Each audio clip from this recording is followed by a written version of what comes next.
Hello दोस्तों, मैं Anil Kumar smart IQ classes में आपका स्वागत करता हूं। आज हम लोग प्राचीन इतिहास का अध्ययन करेंगे। इसके अंतर्गत हम लोग आज बौद्ध धर्म का अध्ययन करेंगे। इसके पहले की क्लासों में हमने महाजनपदों का अध्ययन किया था और उसके पहले हमने उत्तर वैदिक सभ्यता का अध्ययन किया था। उत्तर वैदिक सभ्यता के दौरान हमने बताया था कि उत्तर वैदिक सभ्यता के दौरान लोहे की खोज हुई थी, इसलिए उत्तर वैदिक सभ्यता को लौह युगीन सभ्यता के भी नाम से जाना जाता है। इस उत्तर वैदिक सभ्यता यानी लौह की खोज हो जाने के बाद कई प्रकार के सामाजिक बदलाव को देखने को मिला, कई प्रकार के आर्थिक विकास हुए। उन आर्थिक विकास के द्वारा जो है सामाजिक बदलाव देखने को मिला। उन आर्थिक और सामाजिक बदलाव के दौरान कई प्रकार के धार्मिक भी विकास हुए। उन धार्मिक विकासों ने सामाजिक कुरीतियों को जन्म ले लिया था। इन सामाजिक कुरीतियों को खत्म करने के लिए उपनिषदों का निर्माण किया गया। उपनिषदों में जो है दार्शनिक तौर तरीके के द्वारा जो है उपनिषदों की आलोचना की गई थी। उसी के क्रम में कई प्रकार के नास्तिक संप्रदायों ने जन्म लिया था। उसी में एक है बौद्ध धर्म का विकास किया गया था। महात्मा बुद्ध ने जन्म लिया था और महात्मा बुद्ध ने ही बौद्ध धर्म की स्थापना किए थे। तो बौद्ध धर्म जो है नास्तिक संप्रदाय से संबंधित है और इसके द्वारा ही सामाजिक कुरीतियों की आलोचना की गई है। आइए हम समझने का प्रयास करते हैं कि बौद्ध धर्म के बारे में समझने का प्रयास करेंगे, जिसमें हम समझेंगे कि बौद्ध धर्म की स्थापना कैसे हुई है और बौद्ध धर्म में जो बौद्ध धर्म के संस्थापक के तौर पर महात्मा बुद्ध को जाना जाता है, उनके जीवन परिचय के बारे में अध्ययन करेंगे। आइए एक एक करके हम सीधा समझने का प्रयास करते हैं। देखिए, बौद्ध धर्म के संस्थापक महात्मा बुद्ध हैं और इनके जन्म का नाम सिद्धार्थ था। सिद्धार्थ के माता पिता का नाम सुद्धोधन था और ये कपिल वस्तु के राजा थे और शाक के वंशी राजा थे। और इनकी माता जो है कोली वंश से संबंधित थी और इनको एक पुत्र प्राप्त हुआ जिसका नाम सिद्धार्थ रखा गया। और सिद्धार्थ के जन्म के समय कौंडिल्य ऋषि ने भविष्यवाणी की थी कि या तो ये बहुत बड़े राजा बनेंगे या तो ये बहुत बड़े सन्यासी बनेंगे। तो ऐसे ही चलता रहा। इनकी शादी कर दी गई। इनकी पत्नी का नाम यशोधरा था और सिद्धार्थ और यशोधरा को एक पुत्र जन्म लिया जिसका नाम राहुल था। सिद्धार्थ ने राहुल को जो है एक और बंधन के नाम से पुकारा, यानी राहुल का मतलब होता है एक और बंधन। उसके बाद सिद्धार्थ जो है 29 वर्ष की अवस्था में गृह त्याग देते हैं और गृह त्यागने के दौरान इसके बाद ये वैशाली पहुंचते हैं। वैशाली में जो है इनकी मुलाकात अलार कलाम से होती है। अलार कलाम वही हैं जो इनके जो है प्रथम गुरु माने जाते हैं और अलार कलाम शाक्य दर्शन से संबंधित हैं। फिर उसके बाद इन्हें संतुष्टि नहीं मिलती है तो फिर और आगे बढ़ते हैं, राजगिरी पहुंचते हैं। राजगिरी में इनकी मुलाकात रुद्रक रामचंद्र से होती है जो इनके दूसरे गुरु माने जाते हैं। उसके बाद इन्हें यहाँ भी संतुष्टि नहीं मिलती है तो ये और आगे बढ़ते हैं। ये जाते हैं उर्वेला में। उर्वेला में इनकी मुलाकात 5 ब्राह्मण भाइयों से होती है। वहाँ पर ये ध्यानमग्न करते हैं और कुछ प्रयास करते हैं, लेकिन इन्हें यहाँ भी सफलता नहीं मिलती। उसके बाद ये निरंजना नदी के तट पर बोधगया जाते हैं। बोधगया में निरंजना नदी के तट पर पहुँचते हैं। वहाँ पर एक जंभिक ग्राम है। जंभिक ग्राम में पीपल वृक्ष के नीचे इन्हें ज्ञान की बुद्ध पूर्णिमा के दिन इन्हें ज्ञान की प्राप्ति होती है। उस ज्ञान की प्राप्ति के बाद इनका नाम जो है महात्मा बुद्ध पड़ता है। अब सिद्धार्थ को अब जो है महात्मा बुद्ध के नाम से जाना जाने लगा। इनके कई नाम रखे गए हैं, जैसे तथागत हैं और तथागत रखा गया है और महात्मा बुद्ध रखे गए हैं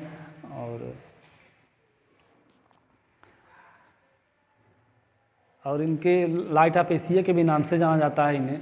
तो इनके कई नाम हैं और इसके बाद ये जो है ज्ञान प्राप्ति होने के बाद सारनाथ पहुंचते हैं। सारनाथ में जो है ये उन्हीं 5 ब्राह्मण भाइयों को, जिसमें से अंज थे, अशीष थे, वप्पा थे और भादिया और कौंडिन्य, 5 ब्राह्मण भाइयों को जो है ये प्रथम उपदेश देते हैं। इस प्रथम उपदेश देने के दौरान इस पूरी घटना को जो है धर्मचक्र प्रवर्तक के नाम से जाना जाता है। तो आइए हम एक एक करके उसका अध्ययन करते हैं, फिर आगे बढ़ते हैं। सबसे पहले हम लोग कपिल वस्तु है, यहाँ इनका जन्म हुआ था। इनका जन्म जो है कपिल वस्तु में हुआ है। कपिल वस्तु में हुआ था। इनके पिता का नाम जो था, इनके पिता का नाम सुद्धोधन था और इनकी माता का नाम महामाया था। सुद्धोधन जो है शाक के वंश से संबंधित थे और इनकी माता जो है कोली वंश से संबंधित थी। ये शाक्य वंश के संबंधित थे, शाक्य वंश के थे, और ये कोली वंश की थी। परीक्षाओं में अक्सर यहाँ प्रश्न पूछा जाता है कि इनकी माता किस वंश से संबंधित थी। इनकी माता कोली वंश से संबंधित थी,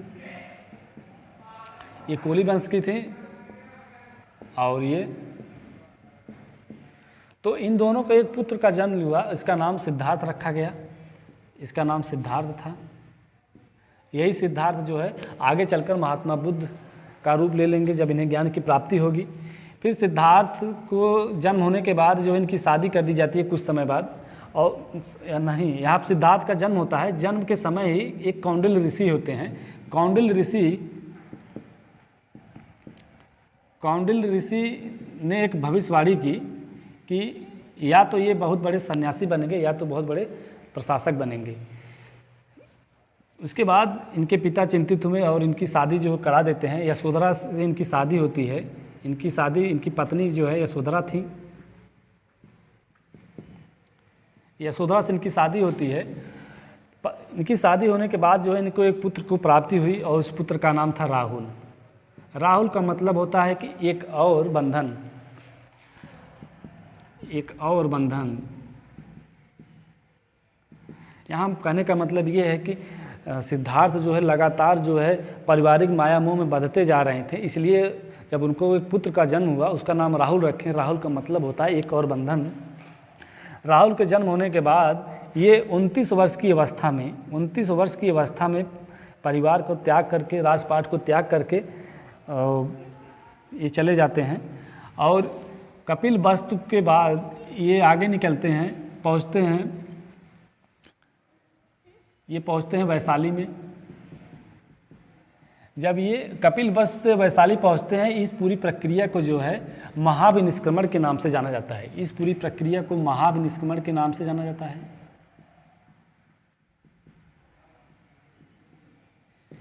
मतलब कपिल वस्तु को छोड़ करके जब वो वैशाली में पहुंचते हैं और कपिल वस्तु को अपना राजपाट छोड़ करके जब वैशाली पहुंचते हैं, इस पूरी प्रक्रिया को जो है महाविनिष्क्रमण के नाम से जाना जाता है। यानी गृह का त्याग कर रहे हैं और इस प्रक्रिया को जो है महाविनिष्क्रमण के नाम से जाना जाता है।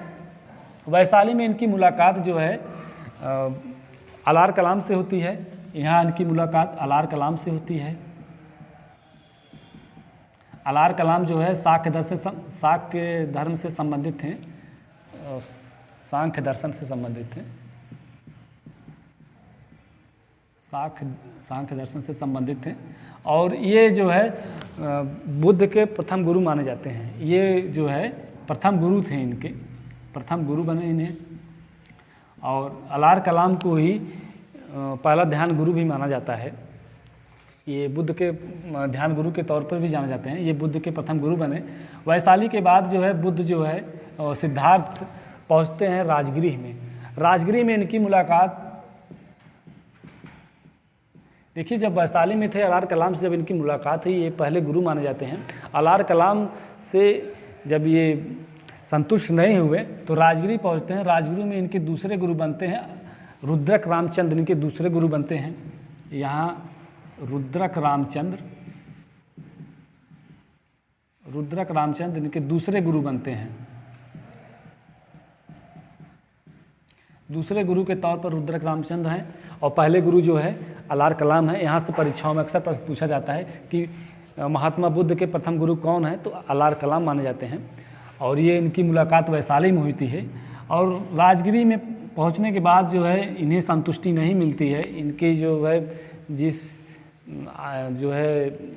जिस अध्यात्म के तौर पर जो आगे बढ़ रहे थे, तो इन्हें संतुष्टि नहीं मिल रही थी। तो उसके बाद ये पहुँचते हैं उर्वेला पहुँचते हैं। उर्वेला गया में स्थित है। उर्वेला जो है पहुँचते हैं। यहाँ पर जो है इन्हें पांच ब्राह्मण भाइयों से इनकी मुलाकात होती है। ये 5 ब्राह्मण भाइयों से मुलाकात होने के दौरान ये जो है यहाँ भी इन्हें संतुष्टि नहीं मिलती है और उनके साथ ध्यानमग्न करते हैं। इनके संतुष्टि नहीं मिलने के बाद ये पहुँचते हैं बोधगया में। बोधगया पहुँचते हैं। यही बोधगया है जहाँ पर इन्हें संतुष्टि मिलेगी और इन्हें ज्ञान प्राप्त होगा। देखिए ये बोध गया जो है निरंजना नदी के तट पर है, और निरंजना नदी के तट पर ये जाम्भिक ग्राम था, जाम्भिक ग्राम। और जाम्भिक ग्राम के तट पर यहाँ पीपल का एक वृक्ष है। इस पीपल वृक्ष के नीचे जो इन्हें ज्ञान की प्राप्ति होती है, इन्हें ज्ञान की प्राप्ति होती है।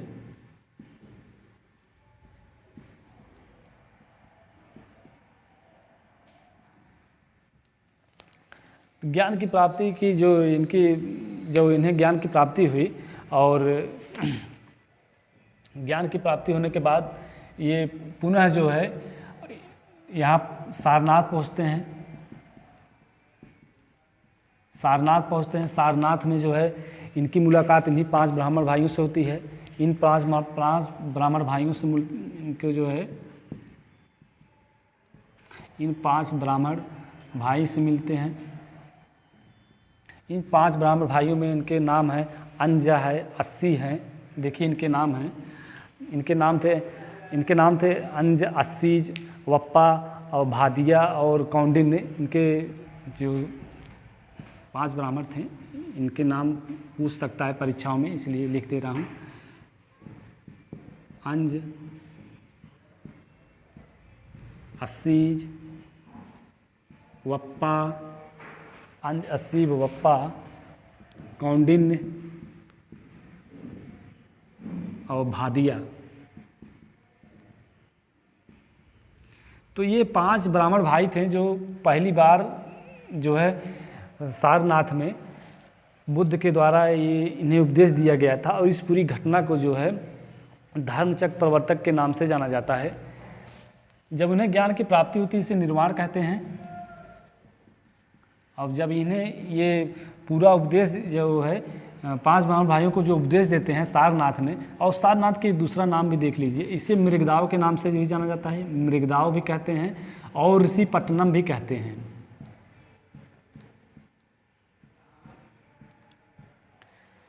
तो ऋषिपट्टनम यानी मृगदाव के नाम से भी जाना जाता है सारनाथ को। और यहाँ पर जो है 5 ब्राह्मण भाइयों को जो है 5 ब्राह्मण भाई थे, जिसमें अंज थे, अस्सीज थे, वप्पा थे, कौंडिन्य और भादिया, 5 ब्राह्मण भाई थे। इन्हें ये जो है उपदेश देते हैं, और जो उपदेश देते हैं प्रथम उपदेश, इसे धर्मचक्र प्रवर्तक के नाम से जाना जाता है। इस पूरी घटना को जो है धर्मचक्र प्रवर्तक के नाम से जाना जाता है। इस पूरी घटना को धर्मचक्र प्रवर्तक के नाम से जाना जाता है। सारनाथ के बाद ये आते हैं,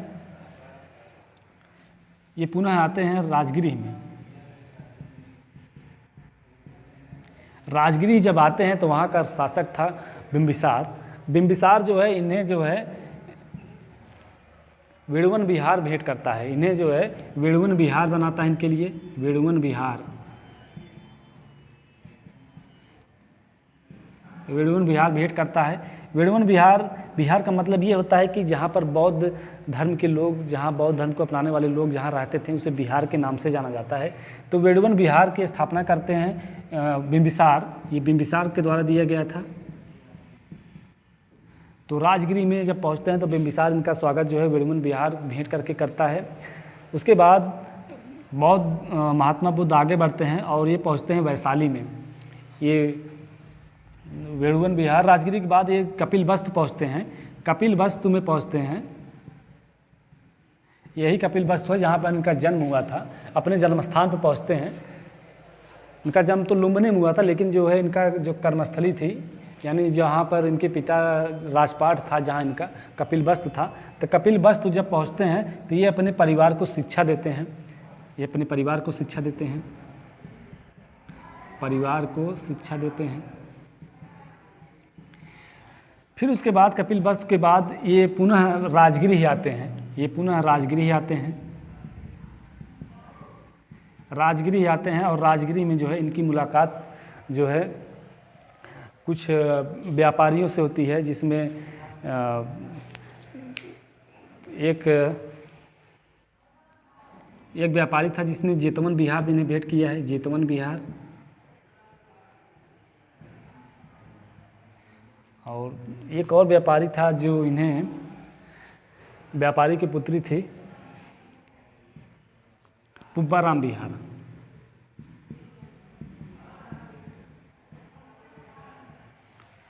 तो इन्हें दो बिहार यहाँ भेंट किए गए हैं राजगृह में। एक था जेतवन बिहार, और जेतवन बिहार को देने वाला सुदात था, और ये सुदात जो है एक व्यापारी था। और पुब्बाराम बिहार को भेंट करने वाली विशाखा जो है व्यापारी की पुत्री थी। और ये जेतवन बिहार और पुब्बाराम बिहार जो है भेंट किए गए हैं राजगृह में, लेकिन इसका जो ये जेतवन बिहार जो स्थित है, दोनों बिहार ये श्रावस्ती में स्थित है, ये श्रावस्ती में स्थित है। और भेंट किए कहाँ किए गए हैं? राजगृह में।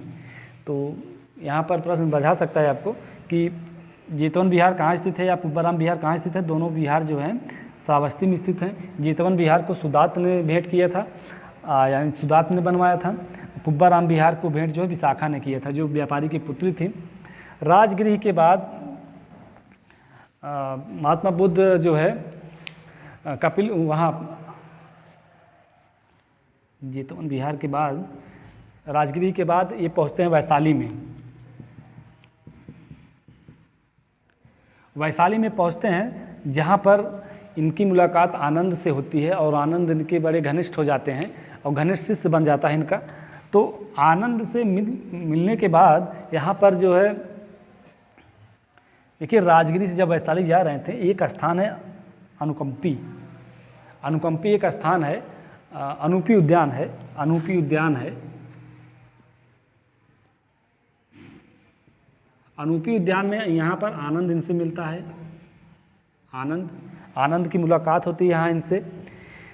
तो उसके बाद आनंद को लेकर ये वैशाली की तरफ बढ़ते हैं। तो वैशाली में आनंद के कहने पर यहाँ पर महिलाओं को बौद्ध संघ में शामिल करने का पहला प्रयास किया गया था। यहाँ पर महिला को बौद्ध संघ में शामिल किया गया।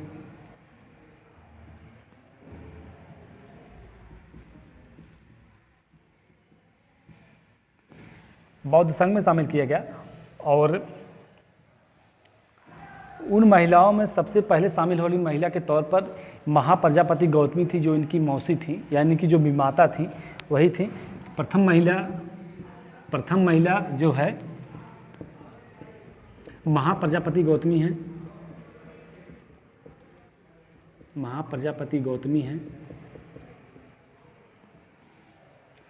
इन्होंने सर्वप्रथम अपनी विमाता यानी अपनी मौसी को शामिल किया था, महाप्रजापति गौतमी के नाम से जाना जाता है।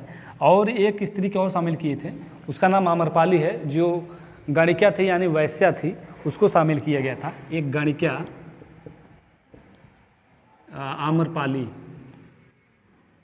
आम्रपाली को शामिल किया गया।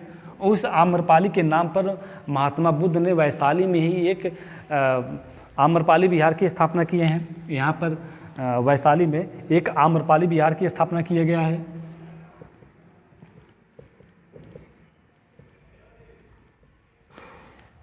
वैशाली के बाद जो है बुद्ध आगे बढ़ते हैं और पहुँचते हैं कौशाम्बी में। कौशाम्बी में पहुँचने के दौरान इनकी मुलाकात होती है उदयन से, और उदयन जो है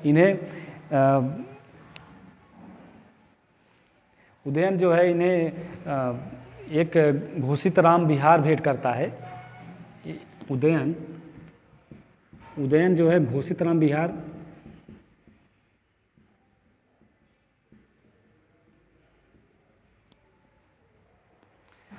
उदयन के द्वारा घोषितराम विहार भेंट किया गया। आइए फिर हम यहाँ से आगे बढ़ते हैं, जगह नहीं है वहाँ पर।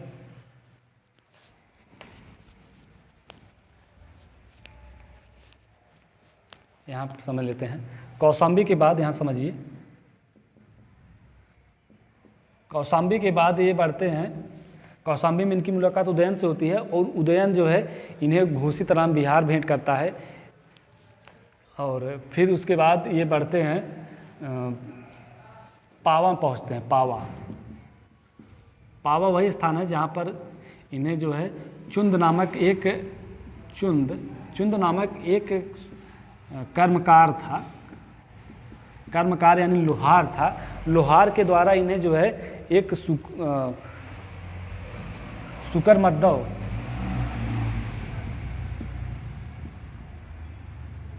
सुकरमद्दव खिलाया जाता है।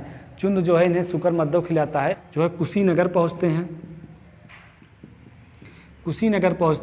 कुशीनगर में जो है इनका एक शिष्य था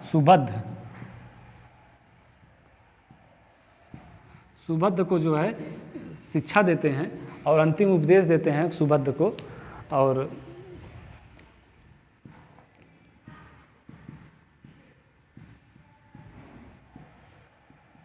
सुबद्ध को अंतिम उपदेश देते हैं। और इनकी मृत्यु जो है 483 ईसा पूर्व कुशीनगर में मृत्यु हो जाती है। तो हमने समझा कि कपिल वस्तु को गृह त्यागने के बाद ये पहुंचते हैं वैशाली, और कपिल वस्तु से जब वैशाली जाते हैं तो इस पूरी घटना को जो है महाविनिष्क्रमण के नाम से जाना जाता है। यानी इन्होंने गृह त्याग दिया है, इसलिए इसे जो है महाविनिष्क्रमण के नाम से जाना जाता है। इस पूरी घटना को जो है महाविनिष्क्रमण के नाम से जाना जाता है। फिर वैशाली पहुंचते हैं। वैशाली में इनकी मुलाकात अलार कलाम से होती है, और अलार कलाम जो है शाक्य दर्शन संबंधित थे और इन्हें जो है संतुष्ट नहीं कर पाते हैं। तो अलार कलाम जो है इनके प्रथम गुरु भी माने जाते हैं। वैशाली के बाद ये राजगिरी पहुंचते हैं। राजगिरी में इनकी मुलाकात जो है रुद्रक रामचंद्र से होती है, जो इनके दूसरे गुरु माने जाते हैं। फिर उसके बाद ये अरुवेला पहुंचते हैं। अरुवेला में जो है 5 ब्राह्मण भाइयों से मुलाकात होती है। वही 5 ब्राह्मण भाई हैं जो अंज हैं, अस्सीज हैं, वप्पा हैं, कौंडिन्य है और भादिया। 5 ब्राह्मण भाइयों से इनकी मुलाकात होती है। फिर उसके बाद ये बोधगया पहुँचते हैं। बोधगया में जो है निरंजना नदी के तट पर जंभिक ग्राम में पीपल वृक्ष के नीचे जो है इन्हें ज्ञान की प्राप्ति होती है, और उस ज्ञान की प्राप्ति को निर्वाण के नाम से जाना जाता है। इन ज्ञान की प्राप्ति को निर्वाण के नाम से जाना जाता है, और ये ज्ञान की प्राप्ति जो है पीपल के वृक्ष के नीचे हुआ था। और ज्ञान की प्राप्ति होने के बाद जो है ये सारनाथ पहुँचते हैं, और इन्हीं 5 ब्राह्मण भाइयों को खोजते हुए सब जब सारनाथ पहुँचते हैं, यानी सारनाथ का जो प्राचीन नाम था मृगदाव भी कहते थे, उसी ऋषिपट्टनम के भी नाम से जाना जाता है। तो पूछा जाए तो मृगदाव किसे कहते हैं या ऋषिपट्टनम किसे कहते हैं, तो सारनाथ को जो है मृगदाव या ऋषिपट्टनम के भी नाम से जाना जाता है। फिर जो है 5 ब्राह्मण भाइयों जो थे उनमें से अंज, अस्सीज, वप्पा, कौंडिन्य और भादिया को जो है ये उपदेश देते हैं। प्रथम उपदेश देने के बाद इस पूरी घटना को जो है धर्मचक्र प्रवर्तक के नाम से जाना जाता है। यहाँ पर जो है ये परीक्षाओं में अक्सर पूछा जाता है धर्मचक्र प्रवर्तक के नाम से या किसे जाना जाता है। तो जब ये पहली बार जब उपदेश देते हैं इन 5 ब्राह्मण भाइयों को, इस पूरी घटना को जो है धर्मचक्र प्रवर्तक के नाम से जाना जाता है। सारनाथ के बाद ये राजगिरी पहुँचते हैं। राजगिरी में इनकी मुलाकात जो होता है बिंबिसार से होती है, और बिंबिसार ने इन्हें वेड़ुवन विहार भेंट करता है। देखिए एक विहार वेड़ुवन विहार हो गया, यहाँ पर इन्हें भेंट करता है बिंबिसार। फिर कपिल वस्तु पहुँचते हैं। कपिल वस्तु में जो है इनकी मुलाकात कपिल वस्तु पहुँचते हैं जहाँ इनका परिवार था। इस कपिल वस्तु में जो है अपने परिवार को जो है कुछ उपदेश देते हैं। उपदेश के बाद ये कपिल वस्तु के बाद राजगिरी पहुँचते हैं। राजगिरी में जो है सुदात नामक व्यापारी जो श्रावस्ती का था और विशाखा नामक के व्यापारी की पुत्री थी, उन दोनों ने क्रमशः सुदात ने जेतवन विहार दिया और विशाखा ने पुब्बाराम विहार में भेंट किया। ये बिहार जो है इस समय श्रावस्ती में स्थित हैं, लेकिन जो भेंट किया गया है राजगिरी में भेंट किया गया है। इसको ध्यान देना है कि जेतवन विहार सुदात ने भेंट किया है, पुब्बाराम विहार विशाखा ने भेंट किया है, और ये दोनों विहार श्रावस्ती में स्थित हैं। तो राजगिरी के बाद ये पुनः वैशाली जाते हैं। वैशाली में जो है वैशाली जाने के क्रम में अनूपी उद्यान में इनकी मुलाकात आनंद से होती है। अनूपी उद्यान है, अनूपी उद्यान में इनकी मुलाकात आनंद से होती है और आनंद इनके शिष्य बन जाते हैं। आनंद इनके साथ वैशाली की तरफ बढ़ते हैं, और वैशाली में जो है आनंद के कहने पर महिलाओं को पहली बार जो है बौद्ध संघ में शामिल किया गया, और पहली महिला के तौर पर जो है महाप्रजापति गौतमी थी। और जब प्रश्न पूछा जाए कि पहली महिला बौद्ध संघ में शामिल होने पहली महिला कौन थी, तो महाप्रजापति गौतमी है। और एक गणिका को भी शामिल किया गया था जिसे आम्रपाली के भी नाम से जाना जाता है। इस गणिका को गढ़िका थी आम्रपाली, यानी जो वैश्या थी, इसे आम्रपाली कहते हैं, और आम्रपाली नाम की गढ़िका थी और इसे जो है शामिल किया गया था।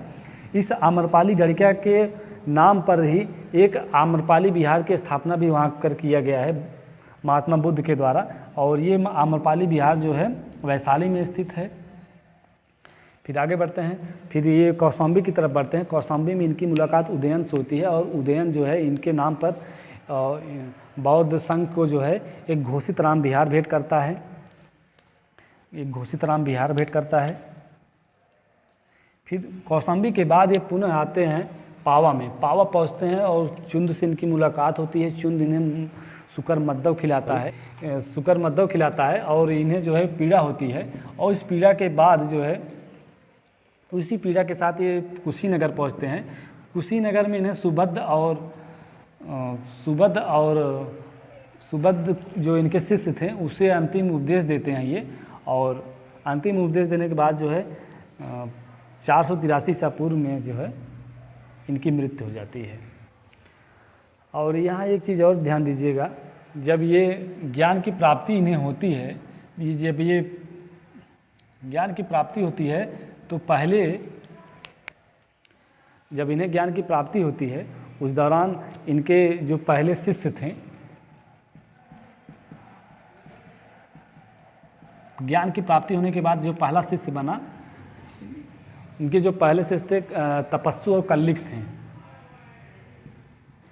तपस्सु और कल्लिक थे। तो ये हमने उनके जो यात्रा थी, अलग अलग जो जहाँ यात्रा की उसके बारे में अध्ययन किया, उन यात्राओं की विशेषताओं के बारे में अध्ययन किया, कहाँ क्या उपदेश दिए हैं इसका अध्ययन किया। और एक चीज़ ध्यान देने की बात ये है कि अलग अलग बिहारों के बारे में हमने अध्ययन किया है। जैसे राजगिरी में वेणुवनवर्ग बिहार है, उसके बाद जेतवन बिहार और पुब्बाराम बिहार श्रावस्ती में है, इसको ध्यान देना है, ये परीक्षा में पूछा जाता है।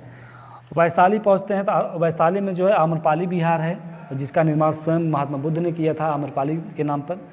फिर कौशाम्बी पहुँचते हैं, यहाँ घोषिताराम बिहार है, कौशाम्बी में घोषिताराम बिहार है, इसका जो है निर्माण उदयन ने करवाया था। तो ये प्रमुख बिहारों को जो है ध्यान दीजिएगा, वेणुवन बिहार, जेतवन बिहार, पुब्बाराम बिहार, आम्रपाली बिहार और घोषिताराम बिहार, ये प्रमुख बिहार जो हैं ये परीक्षाओं में पूछे जाते हैं। अभी हमने बुद्ध के बारे में व्याख्यात्मक अध्ययन किया है, अब आइए हम विस्तृत ढंग से अध्ययन करते हैं और व्यवस्थित ढंग से इसका अध्ययन करेंगे। इसमें हम महात्मा बुद्ध के जीवन परिचय के बारे में अध्ययन करेंगे, उनके जीवन की प्रमुख घटनाओं के बारे में अध्ययन करेंगे, उनके जीवन के जो प्रमुख घटनाएं एक प्रतीक चिन्ह दिया गया है उसके बारे में अध्ययन करेंगे, घटना प्रतीक चिन्ह दिया गया है। उसके बाद उनके जो बौद्ध संघ के जो विहार बनाए गए थे उनके जीवन काल में, और उन विहार के बारे में अध्ययन करेंगे, जिसमें उनका स्थान कहाँ है और संबंधित व्यक्ति कौन है, मतलब बनाने वाले कौन से, इसके बारे में अध्ययन करेंगे। आइए हम उसका अध्ययन करते हैं। महात्मा बुद्ध का जन्म जो है 563 ईसा पूर्व में हुआ था। उनके जब महात्मा बुद्ध का जो है सिद्धार्थ के नाम से जाना जाता है, इनका जन्म जो है 563 ईसा पूर्व में हुआ था और इनका जन्म जो है लुम्बिनी वन में हुआ था। और इस लुम्बिनी वन जो है, ये लुम्बिनी वन रुक्मनदेही में स्थित है और रुक्मनदेही जो है आधुनिक नेपाल में स्थित है। तो इनका जन्म जो है लुम्बिनी वन में स्थित लुम्बिनी वन में हुआ था। इनकी मृत्यु जो है 483 ईसा पूर्व में हुई थी और इनकी मृत्यु जो कुशीनगर में हुई थी, और इस घटना को जो है महापरिनिर्वाण के नाम से जाना जाता है। और इनके पिता जो है शुद्धोधन है, जो शाक्य वंशी राजा थे, और शुद्धोधन जो है ये कपिलवस्तु के राजा थे, शाक्य वंश से संबंधित थे। इनकी माता महामाया नाम था और ये कोली वंश से संबंधित थी। पिता जो है कपिलवस्तु के राजा थे, शाक्य वंशी थे, और माता जो है कोली वंश से संबंधित थी। और इनके जन्म होने के बाद 7वें दिन इनकी माता की मृत्यु हो जाती है। महामाया की मृत्यु हो जाने के बाद इनकी मौसी ही इनका लालन पालन करती हैं। इनका नाम जो है प्रजापति गौतमी है, इनकी विमाता कही जाती हैं। यानी महामाया की मृत्यु हो जाने के बाद शुद्धोधन ने प्रजापति गौतमी से शादी की, इसलिए जो है इनको विमाता कहा जाता है। तो प्रजापति गौतमी से शादी होने के बाद इनका लालन पालन जो है प्रजापति गौतमी ही करती हैं। कुछ दिन बाद इनको जो है इनकी शादी कर दी जाती है, और इनकी पत्नी का नाम जो है यशोधरा है। यशोधरा और सिद्धार्थ को एक पुत्र को जन्म देते हैं, और इस पुत्र का नाम राहुल रखा इन्होंने। राहुल का मतलब होता है एक और बंधन, यानी लगातार सिद्धार्थ जो है पारिवारिक माया मोह में जकड़ते जा रहे थे। और इस माया मोह के बाद एक और इसलिए जो है राहुल को जो है एक और बंधन नाम दिया इन्होंने। जब सिद्धार्थ कपिलवस्तु की सैर पर थे, उन्होंने 4 प्रमुख आर्य सत्य को देखा। इसको जो है 4 सत्य दृश्य के नाम से भी जाना जाता है। सर्वप्रथम उन्होंने एक वृद्ध व्यक्ति को देखा, उसके बाद और आगे बढ़े तो एक बीमार व्यक्ति को देखा, फिर एक मृत व्यक्ति को देखा। इन सब घटनाओं को देखने के बाद इन्होंने अपने सारथी से पूछा ये कैसी कैसी घटनाएं हैं अपने जीवन काल में, इंसान को कैसी कैसी ये दृश्य देखने को मिल रहे हैं। तो उनके सारथी ने बताया कि ये प्रमुख आर्य सत्य हैं जो हर व्यक्ति के जीवन में ऐसी घटनाएं होती हैं और एक दिन वो जन्म लेता है और उसकी मृत्यु हो जाती है। उसके बाद इन्होंने एक सन्यासी को देखा जो प्रसन्नचित्त अवस्था में था। तो सन्यासी के बारे में पूछा कि ये इतना प्रसन्न क्यों है। तो उनके सारथी ने कहा कि ये की प्रसन्नता का कारण यही है कि ये जो है किसी भी माया मोह में नहीं है और इसका कोई पारिवारिक बंधन नहीं है, इसलिए जो है प्रसन्न है। इन सब घटनाओं को देखने के बाद उनका मन व्यथित हुआ। 29 वर्ष की अवस्था में सिद्धार्थ जो है गृह त्याग देते हैं और गृह त्यागने के बाद सिद्धार्थ जो है वैशाली पहुंचते हैं। वैशाली में इनकी मुलाकात जो है अलार कलाम से होती है। वैशाली पहुंचते हैं, इनकी मुलाकात अलार कलाम से होती है। अलार कलाम एक शाक्य दर्शन से संबंधित हैं और ये बुद्ध के प्रथम गुरु कहे जाते हैं। अलार कलाम शाक्य दर्शन से संबंधित हैं और इनके प्रथम गुरु कहे जाते हैं और अलार कलाम को ही बुद्ध का ध्यान गुरु भी कहा जाता है। तो ये प्रथम गुरु कहे जाते हैं और इनके ध्यान गुरु के नाम से भी जाना जाता है। तो प्रश्न पूछा जाता है कि अलार कलाम बुद्ध के प्रथम गुरु कौन हैं? तो बुद्ध के प्रथम गुरु अलार कलाम हैं और ये जो है शाक्य दर्शन से संबंधित थे और ये बुद्ध के ध्यान गुरु भी कहे जाते हैं और इनकी मुलाकात वैशाली में होती है। फिर आगे बढ़ते हैं। जब इनको जो है यहाँ पर संतुष्टि नहीं मिलती है, फिर वो आगे बढ़ते हैं, राजगिरी में जाते हैं। राजगिरी में जो है इनकी मुलाकात रुद्रक रामचंद्र से होती है जो इनके दूसरे गुरु माने जाते हैं। राजगिरी में इनकी मुलाकात होती है रुद्रक रामचंद्र से जो दूसरे गुरु माने जाते हैं इनके। तब भी उनको संतुष्टि नहीं मिलती है। फिर वे अरुवेला पहुँचते हैं। अरुवेला में पहुँचने के बाद इन्हें 5 ब्राह्मण भाइयों से इनकी मुलाकात होती है। उन 5 ब्राह्मण भाइयों से मुलाकात के बाद ये ध्यान मग्न होते हैं, लेकिन वहाँ भी उनकी संतुष्टि नहीं मिलती। फिर उसके बाद ये बोधगया आते हैं। बोधगया में निरंजना नदी के तट पर जंभिक ग्राम में निरंजना नदी के तट पर जंभिक ग्राम है और वहाँ एक पीपल वृक्ष के नीचे जो है ये ध्यान मग्न होते हैं और 6 वर्ष तक तपस्या करते हैं। 6 वर्ष की तपस्या के बाद इन्हें ज्ञान की प्राप्ति होती है। इनकी ज्ञान की प्राप्ति का दिन को जो है वैशाख पूर्णिमा का दिन था, इसलिए जो है वैशाख पूर्णिमा को जो बुद्ध पूर्णिमा के भी नाम से जाना जाता है। और इस ज्ञान प्राप्ति को जो है निर्वाण के नाम से जाना जाता है। निर्वाण मतलब कि जो मनुष्य का जो प्रमुख लक्ष्य होता है ज्ञान की प्राप्ति होना, इसको जो है ज्ञान की इन्हें प्राप्ति हो गई है, इसको जो है निर्वाण का नाम दिया गया है। और इस निर्वाण की घटना को जो प्रतीक चिन्ह के तौर पर पद चिन्ह नाम दिया गया है। तो निर्वाण की प्राप्ति को प्रतीक चिन्ह पद चिन्ह है। ज्ञान प्राप्ति के बाद सिद्धार्थ को जो है बुद्ध नाम दिया गया। तब ज्ञान प्राप्ति के बाद सिद्धार्थ को जो है बुद्ध नाम दिया गया। तब से उन्हें जो महात्मा बुद्ध के नाम से जाना जाने लगा। और उनके अलग अलग नाम हैं, जिससे तथागत नाम दिया गया। शाक्य मुनि के नाम से जाना जाता है क्योंकि ये शाक्य वंशी राजा के पुत्र थे, इसलिए जो है शाक्य मुनि के नाम से जाना जाता है।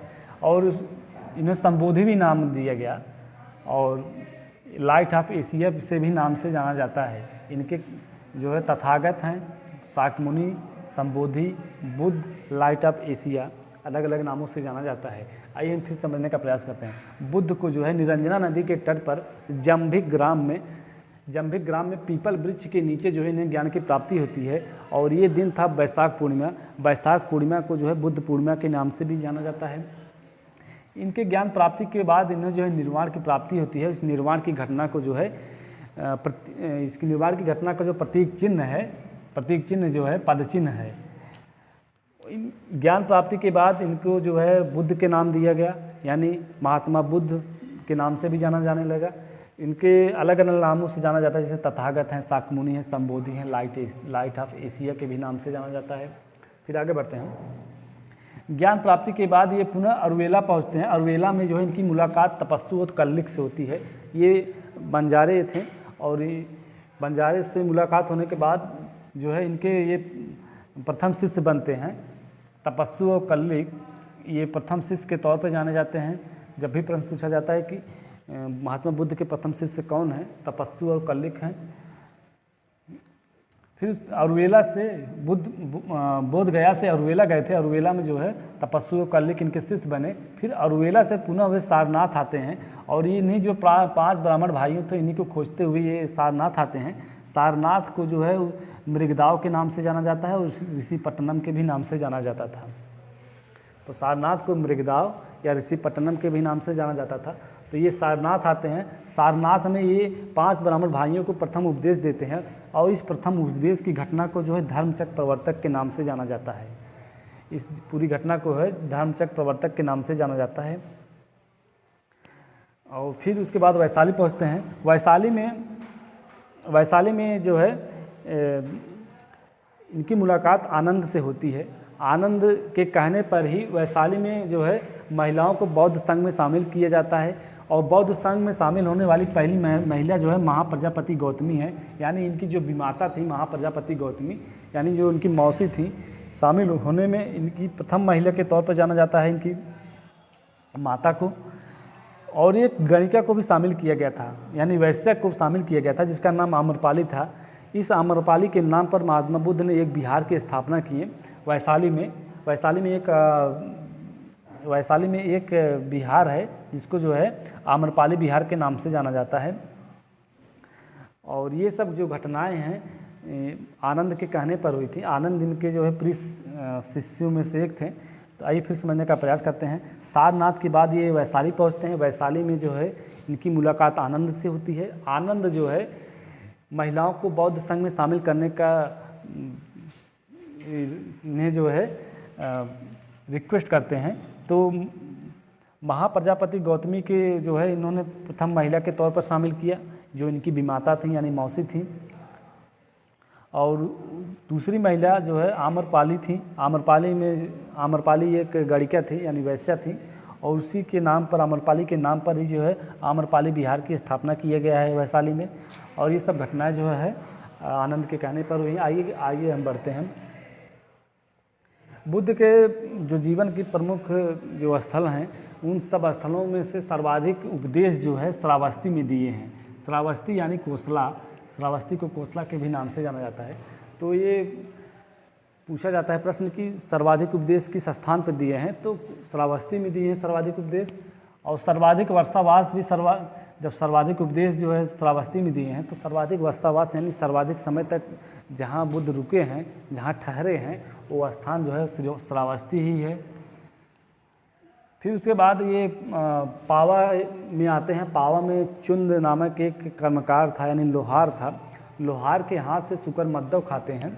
शुकर मद्दव खाने के बाद, शुकर मद्दव यानी खिचड़ी खाते हैं। शुकर मद्दव के खाने के बाद इन्हें तीव्र पीड़ा होती है और तीव्र पीड़ा के साथ एक कुशीनगर आते हैं। कुशीनगर में जो है अंतिम उपदेश देते हैं सुबद्ध को। सुबद्ध को उपदेश देने के बाद इनकी मृत्यु जो है 483 ईसा पूर्व में हो जाती है और इस घटना को महापरिनिर्वाण के नाम से जाना जाता है। आइए इस घटना को फिर हम समझने का प्रयास करते हैं, फिर आगे बढ़ते हैं। इनका जन्म जो है 563 ईसा पूर्व में हुआ था, लुम्बिनी वन में हुआ था, रुकमंदेई स्थान पर हुआ है। रुकमंदेई जो है आधुनिक में ये नेपाल में स्थित है। इनकी मृत्यु जो है 483 ईसा पूर्व में हुई थी और इस घटना को महापरिनिर्वाण के नाम से जाना जाता है। इनकी मृत्यु जो है कुशीनगर में होती है। इनके सिद्धार्थ के पिता का नाम सुद्धोधन था और ये शाक्यवंशी राजा थे, एक यानी कोली कपिलवस्तु के राजा थे, शाक्यवंशी से संबंधित थे। इनकी माता जो है कोली वंश से संबंधित थी। इनका जन्म के 7वें दिन बाद जब इनकी मृत्यु हो जाती है, इनके पिता जो है महाप्रजापति गौतमी से शादी करते हैं। महाप्रजापति गौतमी के शादी होने के बाद इनका लालन पालन, सिद्धार्थ का लालन पालन जो है महाप्रजापति गौतमी करती हैं। और कुछ 16 वर्ष की अवस्था में इनकी जो है शादी यशोधरा से हो जाती है। इनकी पत्नी जो है का नाम यशोधरा है। यशोधरा से शादी होने के बाद इनको एक पुत्र को जन्म देती हैं। उस पुत्र का नाम राहुल रखा इन्होंने। राहुल का मतलब होता है एक और बंधन, यानी लगातार ये पारिवारिक माया मोह में बंधते जा रहे थे। इस पूरी बंधन को जो है एक पुत्र के जन्म होने के बाद इन्होंने एक और बंधन नाम दिया। राहुल का मतलब होता है एक और बंधन। इन्होंने अपने जीवन के प्रमुख 4 सत्य देखे, जिससे प्रमुख आर्य सत्य के भी नाम से जाना जाता है। पहले उन्होंने एक वृद्ध व्यक्ति को देखा, फिर बीमार व्यक्ति को देखा, फिर मृत व्यक्ति को देखा। और इन सब घटनाओं को जो है उनके सारथी ने व्याख्या के तौर पर उन्हें बताया कि जीवन की प्रमुख घटनाएं, ये प्रमुख अवस्थाएं हैं जो होती हैं और एक दिन इंसान जो है मर जाता है। तो इन सब घटनाओं के बाद उनका मन व्यथित हुआ और सन्यासी बनने का उनका जो है सन्यास की तरफ उनका बढ़ने का रुझान हुआ। उसके बाद 29 वर्ष की अवस्था में गृह त्याग दिए और वैशाली पहुंचते हैं। वैशाली में जो है अलार कलाम से इनकी मुलाकात होती है। वैशाली में अलार कलाम से इनकी मुलाकात होती है और अलार कलाम जो इनके प्रथम इनके गुरु माने जाते हैं। और ये शाक्य दर्शन, अलार कलाम शाक्य दर्शन से संबंधित थे और शाक्य दर्शन से संबंधित थे और अलार कलाम को जो ध्यान गुरु के नाम से जाना जाता है। तो ये इम्पॉर्टेंट है परीक्षा की दृष्टि से। अक्सर पूछा जाता है कि पूछा जाता है कि अलार कलाम बुद्ध जो है अलार कलाम से कहाँ मिले थे, तो वैशाली में मिले थे। और पूछा जाता है कि बुद्ध के प्रथम गुरु कौन थे, यानी सिद्धार्थ के प्रथम गुरु कौन थे, तो सिद्धार्थ के प्रथम गुरु जो है अलार कलाम है और अलार कलाम जो है शाक्य दर्शन से संबंधित हैं और ये जो है ध्यान गुरु के नाम से जाने जाते हैं। बुद्ध को जो है यहाँ पर ज्ञान की प्राप्ति नहीं हो पाती है, जो उन्हें संतुष्टि नहीं मिलती है। फिर वे राजगृह पहुँचते हैं। राजगृह में पहुँचने के दौरान उनकी मुलाकात रुद्रक रामचंद्र से होती है, जो उनके दूसरे गुरु माने जाते हैं। फिर उसके बाद वे अरुवेला पहुँचते हैं। अरुवेला में उन्हें 5 ब्राह्मण भाइयों से मुलाकात होती है। 5 ब्राह्मण भाइयों से मुलाकात होने के बाद वे कुछ दिन जो है उनके साथ ध्यान मग्न किए, ज्ञान नहीं प्राप्त हुआ। फिर वहाँ से वे बोधगया आते हैं। बोधगया में निरंजना नदी के तट पर जंभिक ग्राम है और ये पीपल का वृक्ष था, उसी के नीचे ये ध्यान मग्न किए और 6 वर्ष तक कठिन तपस्या के बाद इन्हें ज्ञान की प्राप्ति हुई। और उस ज्ञान की प्राप्ति जिस दिन हुई थी वो बैसाख की पूर्णिमा का दिन था। बैसाख की पूर्णिमा का दिन था, इसलिए जो बैसाख की पूर्णिमा के दिन को बुद्ध पूर्णिमा के नाम से जाना जाता है। ज्ञान प्राप्ति के बाद जो है बुद्ध को जो है जो निर्वाण प्राप्त हुआ, इसको जो है इनकी जो जीवन की घटनाओं के तौर पर इनको जो प्रतीक चिन्ह दिया गया है, पद चिन्ह। निर्वाण की प्राप्ति को पद चिन्ह नाम दिया गया है। और इनके ज्ञान प्राप्ति के बाद इनके अनेक नाम रखे गए हैं। सबसे पहले तो इन्हें जो है बुद्ध का नाम दिया गया और उसके बाद बुद्ध के नाम के बाद सिद्धार्थ, इनके ज्ञान प्राप्ति के पहले इनका नाम सिद्धार्थ था, ज्ञान प्राप्ति के बाद इनका नाम बुद्ध रखा गया, यानी महात्मा बुद्ध कहे जाने लगे ये। और इनके नाम थे तथागत, यानी हर चीज संपूर्ण ज्ञाता को तथागत के नाम से जाना जाता है। शाक्य मुनि कहा जाने लगा, इस शाक्य वंश से संबंधित थे, इसलिए जो शाक्य मुनि कहा जाने लगा। फिर उसके बाद इन्हें संबोधि भी नाम दिया गया है और लाइट ऑफ एशिया भी नाम दिया गया है। इनके अनेक नाम हैं, तथागत हैं, शाक्य मुनि हैं, संबोधि हैं। और जिस वृक्ष के नीचे इन्हें ज्ञान प्राप्ति हुई थी उसे संबोधि वृक्ष के नाम से भी जाना जाता है। बुद्ध नाम दिया गया, महात्मा बुद्ध के नाम से जाने लगे। लाइट ऑफ एशिया के नाम से भी जाना जाता है इन्हें। उसके बाद बोधगया के बाद जो है ये पुनः जो है अरुवेला पहुँचते हैं। बोधगया अरुवेला आते हैं, अरुवेला से बोधगया आते हैं। फिर जो है ज्ञान प्राप्ति होने के बाद पुनः अरुवेला पहुँचते हैं। ये अरुवेला में जो है इनकी मुलाकात तपस्सु और कल्लिक 2 व्यक्तियों से होती है जो बंजारे थे। ये बंजारे मित्र जो है इनकी मुलाकात होने के बाद तपस्सु और कल्लिक जो है प्रथम शिष्य के तौर पर जाने जाते हैं। तो प्रश्न पूछे जाए कि बुद्ध के प्रथम शिष्य कौन थे, तो तपस्सु और कल्लिक थे। फिर उसके बाद ये जो है 5 ब्राह्मण भाइयों को खोजते हुए सारनाथ पहुँचते हैं। सारनाथ के उस समय मृगदाव या ऋषिपट्टनम के नाम से जाना जाता था। तो सारनाथ में पहुँचते हैं। सारनाथ में जो है 5 ब्राह्मण भाइयों को जो है प्रथम उपदेश देते हैं और इस प्रथम उपदेश को जो है धर्मचक्र प्रवर्तक के नाम से जाना जाता है। सारनाथ पहुँचते हैं, सारनाथ के ऋषिपट्टनम या मृगदाव के नाम से जाना जाता है इसे, और इसके प्रथम उपदेश को जो है धर्मचक्र प्रवर्तक के नाम से जाना जाता है। सारनाथ के बाद ये जो है अपने बौद्ध धर्म के प्रचार के लिए जो है वैशाली पहुँचते हैं। वैशाली में पहुँचने के दौरान जो है इनकी मुलाकात जो है आनंद से होती है। आनंद के कहने पर इन्होंने महिलाओं को जो है बौद्ध संघ में शामिल किया और उसके बाद महात्मा बुद्ध ने कहा था कि महिलाओं को शामिल करने के बाद जब महात्मा बुद्ध ने कहा कि ये बौद्ध संघ जो है जहाँ ये हज़ारों साल चलता, अब इसकी ये जो है 500 साल बाद ये जो है बौद्ध संघ खत्म हो जाएगा। तो वैशाली में जो है आनंद के कहने पर महिलाओं को शामिल किया गया और शामिल होने वाली प्रथम महिलाओं के तौर पर महाप्रजापति गौतमी थी और दूसरी महिला आम्रपाली थी। आम्रपाली के नाम पर ही महात्मा बुद्ध ने आम्रपाली बिहार की स्थापना किए हैं। तो प्रश्न पूछा जाता है आम्रपाली बिहार कहाँ है, तो वैशाली में स्थित है। और ये आम्रपाली बिहार जो है वैशाली में स्थित है। और ये सब घटनाएं जो हैं आनंद के कहने पर हुई थी। आनंद उनके प्रिय शिष्य थे। आइए फिर समझने का प्रयास करते हैं। वैशाली में जो है महिलाओं को बौद्ध संघ में शामिल किया गया था। बौद्ध संघ में शामिल होने महिलाओं के तौर पर प्रथम महिला जो है महाप्रजापति गौतमी थी, जो उनकी विमाता थी। और गणिका एक शामिल किया गया था, गणिका यानी जो वैश्या थी उसको शामिल किया गया था। इसका नाम आम्रपाली था। और आम्रपाली के नाम पर महात्मा बुद्ध ने वैशाली में एक बौद्ध विहार की स्थापना किए थे, जिसे आम्रपाली विहार के नाम से जाना जाता है। और ये सब घटनाएं आनंद के कहने पर हुई थी। आगे बढ़ते हैं हम लोग। बुद्ध के जीवन के सर्वाधिक उपदेश जो दिए हैं वो श्रावस्ती में दिए हैं। अपने जीवन का सर्वाधिक वर्षावास भी श्रावस्ती में किए हैं और सर्वाधिक उपदेश भी श्रावस्ती में दिए हैं। उसके बाद ये आगे हैं पावा में। पावा में जो है चुंद नामक एक कर्मकार था, यानी लोहार था। लोहार के हाथ से ये खिचड़ी खाते हैं, यानी शुकर मद्दव खाते हैं। शुकर मद्दव खाने के बाद जो है इन्हें एक तीव्र पीड़ा होती है और उस पीड़ा के साथ ये कुशीनगर पहुँचते हैं। कुशीनगर पहुँचते हैं और ये जो है सुबद्ध जो है इनका शिष्य था, उससे जो है अंतिम उपदेश देते हैं। और अंतिम उपदेश देने के दौरान ही 483 ईसा पूर्व में इनकी मृत्यु हो जाती है कुशीनगर में। और इस घटना को जो है महापरिनिर्वाण के नाम से जाना जाता है। आइए हम उसके बाद इनके जीवन की जो प्रमुख घटनाएं थीं उन घटनाओं को प्रतीक चिन्ह के नाम दिया गया है। प्रतीक चिन्ह के तौर पर जैसे रखा गया है। इन प्रतीक चिन्हों के बारे में अध्ययन करेंगे, फिर उसके बाद आगे बढ़ते हैं। घटना है, प्रतीक चिन्ह है, फिर घटना है, प्रतीक चिन्ह है। जब अपनी माता के गर्भ में थे तो उस घटना को जो है प्रतीक चिन्ह के तौर पर हाथी नाम दिया गया है। जब वो गर्भ में थे तो प्रतीक चिन्ह हाथी था। और जन्म जब लिए हैं तो उसको जो है कमल के नाम से जाना जाता है। उनकी जो यौवन अवस्था है उसको साढ़ के नाम से जाना जाता है। यौवन अवस्था को साढ़ के नाम से जाना जाता है। उनकी यौवन अवस्था को साढ़ के नाम से जाना जाता है। और गृह त्याग को घोड़ा के नाम से जाना जाता है। फिर समझने का प्रयास करते हैं। जब गर्भ में थे तो उसको जो है हाथी के नाम से जाना जाता है। जन्म जब हुआ था इनका तो कमल के नाम से जाना जाता है। और यौवन अवस्था को साढ़ के नाम से जाना जाता है। और गृह त्याग देते हैं जब घोड़ा के नाम से जाना जाता है। गृह त्याग यानी महानिष्क्रमण की घटना को जब वे कपिलवस्तु से जो है अपने घर को त्याग देते हैं, कपिलवस्तु से जब वैशाली की तरफ बढ़ते हैं तो इस घटना को जो है महानिष्क्रमण की घटना के नाम से जाना जाता है। इसे महानिष्क्रमण भी कहते हैं। और इसको जो है प्रतीक चिन्ह के तौर पर इसे घोड़ा नाम दिया गया है।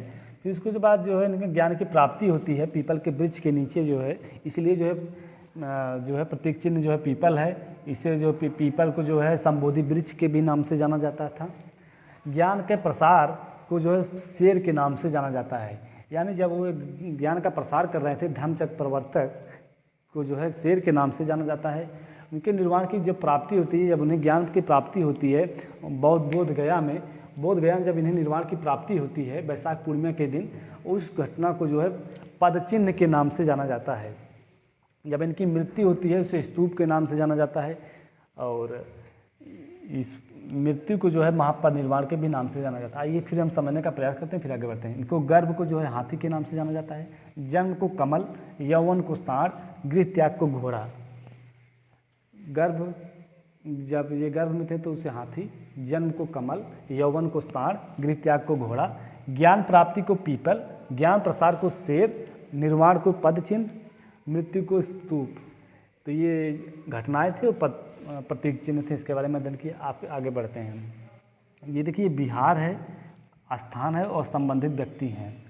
बिहार का मतलब ये होता है कि जो बौद्ध संघ के लोग थे, जो बौद्ध संघ से जुड़े हुए लोग थे, उनको रहने के लिए एक स्थान की ज़रूरत होती थी। उस स्थान को जो है बिहार के नाम से जाना जाता है।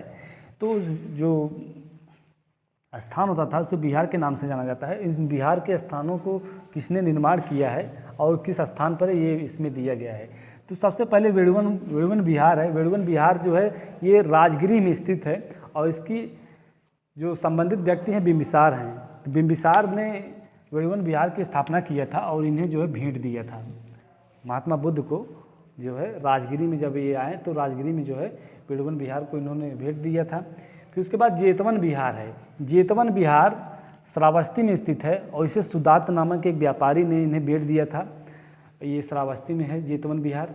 उसके बाद पुब्बा राम विहार है, ये भी श्रावस्ती में है, इसे विशाखा नामक एक स्त्री ने दिया था। यानी एक ये विशाखा जो है व्यापारी की पुत्री थी और ये व्यापारी है, जो दोनों हैं ये श्रावस्ती में स्थित हैं। तो जेतवन विहार, पुब्बा राम विहार श्रावस्ती में स्थित है। फिर उसके बाद कुटाग्रशाला विहार, कुटाग्रशाला विहार वैशाली में स्थित है। कुटाग्रशाला विहार को जो है वहाँ की वैशाली की जनता ने मिल करके इसका निर्माण किया था। इसे कुटाग्रशाला विहार के नाम से जाना जाता है। ये पूछा जाता है तो कुटाग्रशाला विहार कहाँ पर स्थित है, तो वैशाली में स्थित है। उसके बाद घोषिताराम विहार, घोषिताराम विहार जो है कौशाम्बी में स्थित है। इसका निर्माण जो है उदयन ने करवाया था। फिर उसके बाद आगे बढ़ते हैं अशोक राम विहार। अशोक राम विहार का जो स्थान है पाटलिपुत्रा में, ये परीक्षा में पूछा गया था। अभी PCS 2015 के मेंस में पूछा था कि अशोक राम विहार कहाँ पर स्थित है, तो ये पाटलिपुत्रा में स्थित है। फिर आगे बढ़ते हैं, इसको फिर समझने का प्रयास करते हैं। वेणुवन विहार, विहार क्या होता है? विहार वो होता है स्थान जहाँ पर बौद्ध लोग को ठहरने का स्थान होता है, उसे विहार के नाम से जाना जाता है। इसके ठहरने के लिए जो है जो संबंधित व्यक्ति थे उनके स्थान और नाम दिए गए हैं। वेणुवन विहार की स्थापना जो है बिंबिसार ने किया है और ये राजगृह में स्थित है। जेतवन विहार श्रावस्ती में स्थित है और इसका निर्माण जो सुदात नामक व्यापारी ने किया था। पुब्बा राम विहार श्रावस्ती में स्थित है, इसका निर्माणकर्ता विशाखा हैं, जो व्यापारी की पुत्री हैं। कुटाग्रशाला विहार वैशाली में स्थित है और इसका जो है निर्माणकर्ता जो है वैशाली की जनता है। घोषिताराम विहार जो है कौशाम्बी में स्थित है और इसको जो है उदयन ने बनवाया था। इसका निर्माण जो है उदयन ने करवाया था। अशोक राम विहार पाटलिपुत्रा में स्थित है। तो ये हमने यहाँ पर महात्मा बुद्ध के जन्म के बारे में अध्ययन किया। जन्म के बाद उनके जो प्रमुख घटनाएं थी, अलग अलग उनके गुरुओं के नाम अध्ययन किया, जिसमें अलार कलाम है, उनके प्रथम गुरु के तौर पर जाना जाता है। रुद्रक रामचंद्र को दूसरे गुरु के नाम से जाना जाता है। फिर उसके बाद बोधगया में उनको जो है ज्ञान की प्राप्ति होती है निरंजना नदी के तट पर जंभिक ग्राम में, और इस घटना को जो है निर्वाण के नाम से जाना जाता है। और ये निर्वाण की प्राप्ति का दिन जो दिन था, वैशाख पूर्णिमा के दिन जो है इन्हें ज्ञान की प्राप्ति होती है। और ज्ञान प्राप्ति के बाद जो है इन्हें बुद्ध के नाम से जाना जाता है। सिद्धार्थ, अब पहले सिद्धार्थ नाम था, सिद्धार्थ को ज्ञान की प्राप्ति हुई तो महात्मा बुद्ध नाम दिया गया। महात्मा बुद्ध को जो है तथागत, शाक्य मुनि, संबोधि और लाइट ऑफ एशिया के भी नाम से जाना जाता है। बुद्ध के प्रथम शिष्य जो है तपस्वी और कल्लिक थे। ये सब इंपॉर्टेंट क्वेश्चन होते हैं। तो बुद्ध के जो प्रथम शिष्य हैं तपस्वी और कल्लिक हैं। सारनाथ में जो है मृगदाव, सारनाथ को मृगदाव या ऋषिपट्टनम के भी नाम से जाना जाता है। सारनाथ को मृगदाव या ऋषिपट्टनम के नाम से जाना जाता है। सारनाथ में उन 5 ब्राह्मण भाइयों को जो उर्वेला में उनकी मुलाकात हुई थी, उन्हीं 5 ब्राह्मण भाइयों को जो है उपदेश देते हैं ऋषिपट्टनम में। इस पूरी घटना को जो है धर्मचक्र प्रवर्तक के नाम से जाना जाता है। फिर वैशाली में इनकी मुलाकात जो है आनंद से होती है। आनंद के कहने पर इन्होंने महिलाओं को जो है बौद्ध संघ में शामिल किया।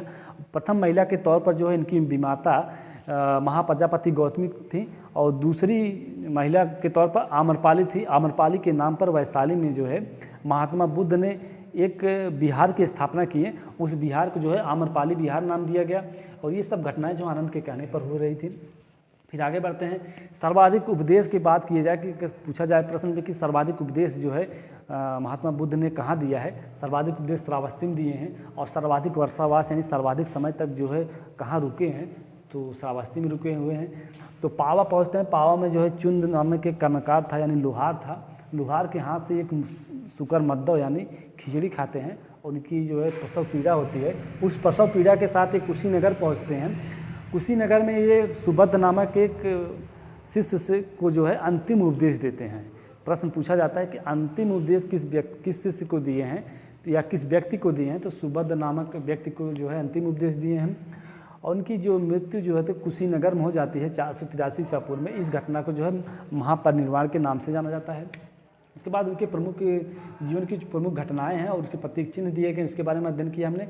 इसके बाद जो प्रमुख विहार हैं, ये परीक्षाओं की दृष्टि से बहुत ही इम्पॉर्टेंट हैं। यहाँ पूरा ये टॉपिक जो है, ये पूरा बौद्ध धर्म जो है, ये पहला जो वीडियो बन रहा है, यहाँ पर जो है परीक्षा की दृष्टि से ये बहुत ही इम्पॉर्टेंट टॉपिक है। यहाँ से प्रश्न अक्सर बनते हैं और ख़ास तौर से प्रश्न गलत होने की संभावना ये बिहार से होती है, जिसमें वेणुवन विहार बिंबिसार ने निर्माण किया। पूछा जाएगा कहाँ पर स्थित है, तो राजगिरी में स्थित है। जेतवन विहार श्रावस्ती में स्थित है, इसका निर्माण सुदात ने करवाया था। पुब्बा राम विहार श्रावस्ती में, जिसका निर्माण विशाखा ने करवाया था, व्यापारी की पुत्री थी। कुटागशाला विहार वैशाली में स्थित है। घोषिताराम विहार कौशाम्बी में स्थित है, जिसका निर्माण उदयन ने करवाया था। अशोक राम विहार पाटलिपुत्रा में स्थित है। तो ये था बौद्ध धर्म के बारे में, ये पहला वीडियो था। अगले वीडियो में हम लोग जो है बौद्ध धर्म के बारे में अध्ययन करेंगे। मिलते हैं नेक्स्ट क्लास में। धन्यवाद।